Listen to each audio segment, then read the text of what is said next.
Food habits खूप खराब आहेत, न्यूट्रिशनची काळजी घेतली जात नाही, बैठे जीवनशैली आहे, व्यायामाचा अभाव आहे किंवा काम करण्याची पद्धतच अशी आहे की तुम्हाला सतत बसावं लागतंय. अशा वेळेस ओबेसिटी वाढणं हे स्वाभाविक आहे. तुम्ही जर थोडक्यात थोडं लक्ष दिलात तर आजकालची जी टीनेज किंवा अडोलसंट मुलं तुम्हाला दिसतील ती बिलकुल शेपमध्ये नाही आहेत. म्हणजे 30 मुलांमध्ये 10 मुलांना ओबेसिटी जाणवते.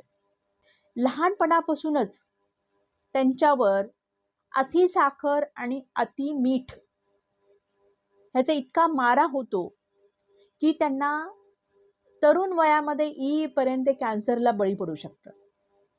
ओबेसिटीमुळं colorectal cancer, breast cancer, uterine cancer असे वेगवेगळ्या प्रकारचे कॅन्सर्स होतात. तसंच हार्मोन्सशी रिलेटेड असलेले थायरॉईड कॅन्सर, ब्रेस्ट कॅन्सर्स हे होऊ शकतात.